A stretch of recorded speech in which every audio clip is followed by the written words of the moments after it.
guys, welcome back to my channel. So it's part 2 now, and we'll basically be talking about 5th year and 6th year, what it is that they learn, and also Orion will be giving some study strategies and tips on retaining the information that we learn in class. So stay tuned, and don't forget to comment, share, like, and subscribe, guys. Subscribe. I see the newbies watching, so subscribe please. Thank you.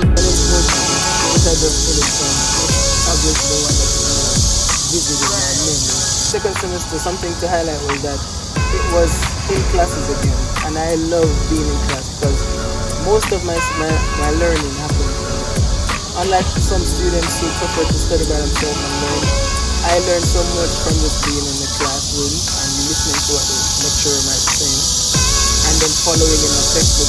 I feel more comfortable in the classroom. So while I was online, I felt like I was out of my comfort zone or my element. Yeah, to an extent, I still tried to adapt, but when I was back in the classroom, I felt at home again. I was just really happy about it. And second semester, 4th year.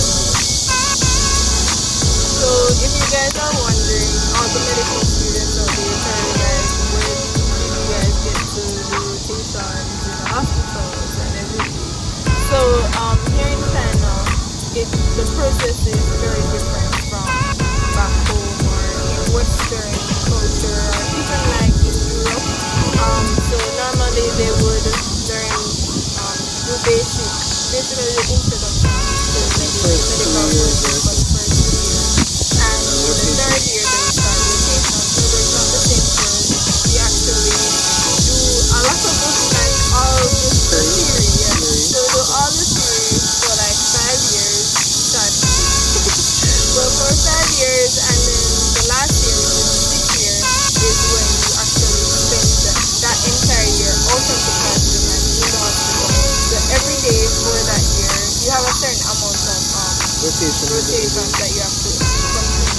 But for that year, you will spend the entire year in the hospital. Also to note, it's not like they never see in a hospital in the 5 years. There are some classes that we do go into the hospitals and we learn, certain basic understanding of what procedures are done.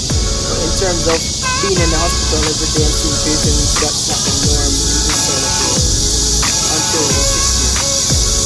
So typically that's that for each year, the breakdown. I really hope it helps someone to really understand like what to look forward to. Even if your school is a bit different, just within the subjects and what to look forward to on a yearly basis, what to look forward to or what to look out for, just pay more attention to. So the next question will be, what are some improvements you have made to your studies?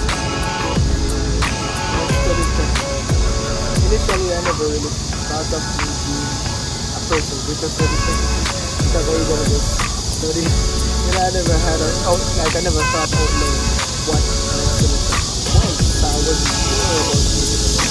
But I've realized that, like just thinking back about it, there are some things that I actually changed.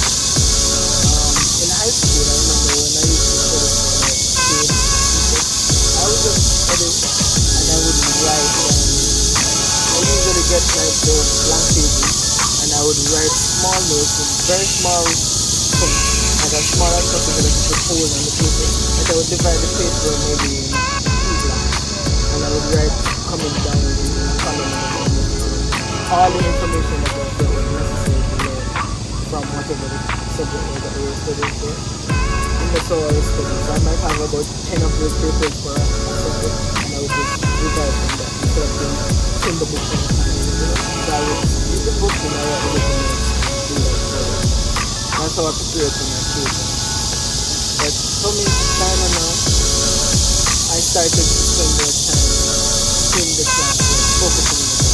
I've always told myself that it makes no sense. Our classes here, they're like 3 periods of 40 minutes and then a 20-minute break, split in 2 halves, like 2 10-minute breaks. So that's like 2.5 hours in class. And I told myself that it wouldn't make any sense on them because I don't maximize my time. Because if I'm going to be in the class for 2.5 hours and then when I leave and go home, that's when I'm going to study. wasted hours of my life. So Right? It sounded like something I really couldn't afford to do because there are like other stuff I could do. Plus I could read more external stuff than have to go back and study what the slide was saying. So by just learning what the teacher was talking about in class, even if the lecturer wasn't speaking the best English, I still tried to follow the slide and I would read the textbook at the same time. So we have our textbook and I would read from the textbook. I have my highlighter and I make highlights from the points in the book. Of course, we know based on what the teacher was saying.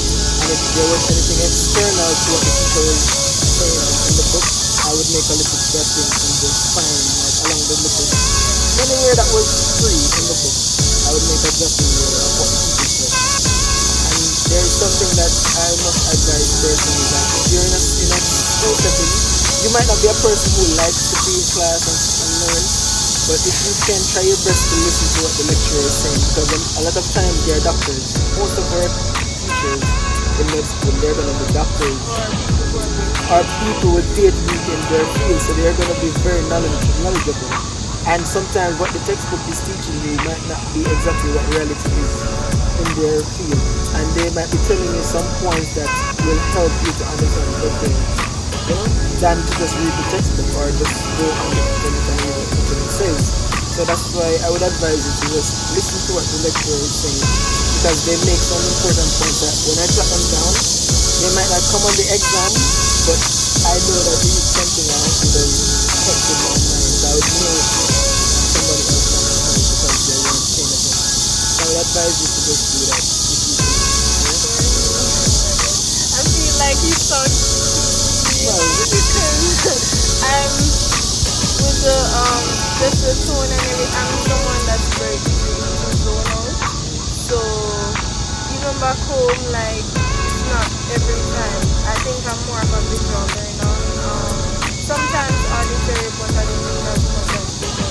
So that's why last semester when I was on foundation and I started, like reading the slides and stuff. I realized it's not for every subject that's this, but I think for me, videos really help more. Or just even, I realized when we had corona period, like just the ability to fast forward the lecture, or just the ability to even like speed up the talking, it really helped me to focus. So that is something I'm really working on in terms of teaching, but honestly, I don't think it's for everyone. But what you said in terms of maximizing the time, I'm really planning on doing that, because I think sometimes you're there, to me it makes no sense, I'm there, I'm listening, and I'm not learning. And you realize that will be your entire semester if you don't catch up on yourself.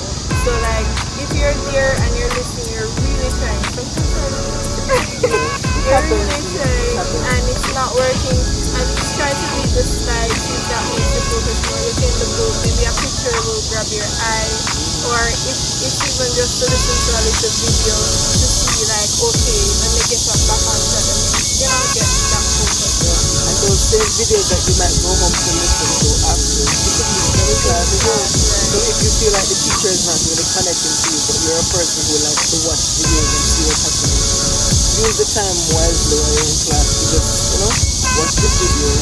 So you will save more time after class. When you're going through after class, you can more like revising instead of you literally learning what you just sat in 2.5 hour class to learn.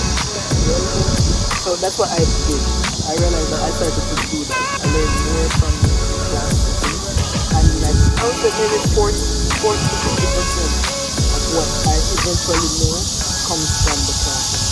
Could be even more, maybe 50%. And because I put so much emphasis in that time, when I'm going back to like study, all I do is just add extra information. So if I want to go on in another book, find another book online or something, and I read and I find something else, and just jot it down. And obviously I'm jotting it down right beside everything in my textbook. So now I don't use notebooks. I'm sorry to say. I'm not one of those persons who like to have notebooks and write notes. I was doing that in high school, so this is how I know that my strategy has changed over time. Because I don't use notebooks anymore. I just use the textbooks and I write in the small areas textbook. Any space that is left, I'll just jot down notes, right? And that would be in addition to what I like.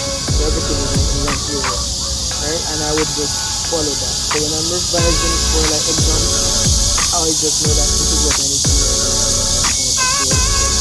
If there's any additional information that changes, I know it might have done the exam, but you're not studying in medical school for exams.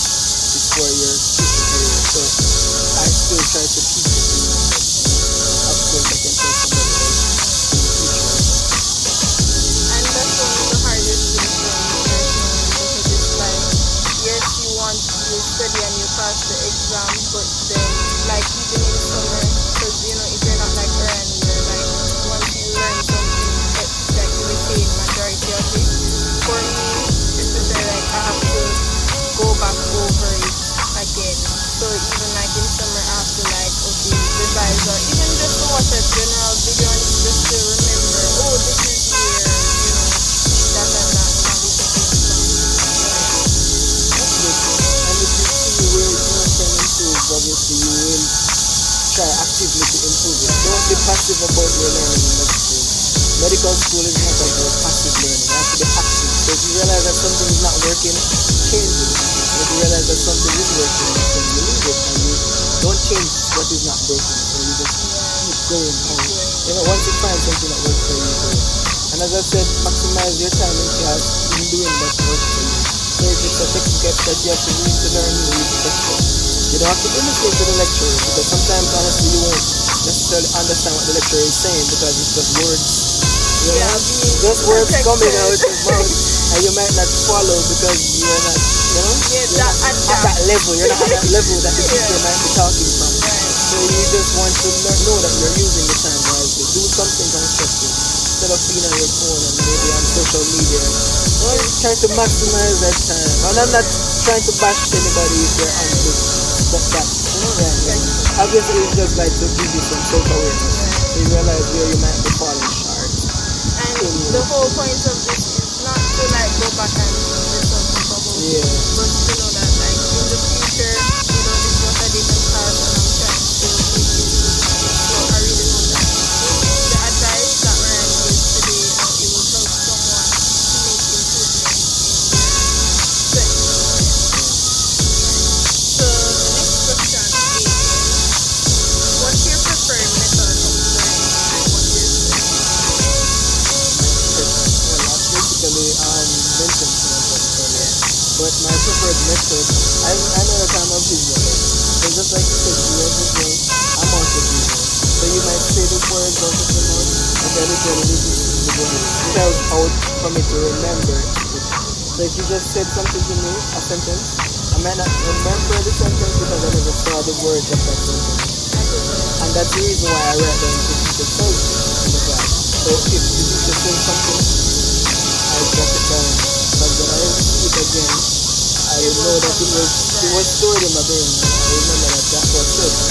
So I think that me, personally, I have a visual preference. And my capabilities of visualizing something is good. So I just stick to that. I have improved in terms of auditory as well because I realize that I can listen now and find information that, you know, I wouldn't have known without having to look at it and write it. But that's obviously because I have adapted myself to it. So visual learning, auditory is something. I am not a person necessarily who watches videos, so I wouldn't say that's a part of my education. What I usually do is read the textbook.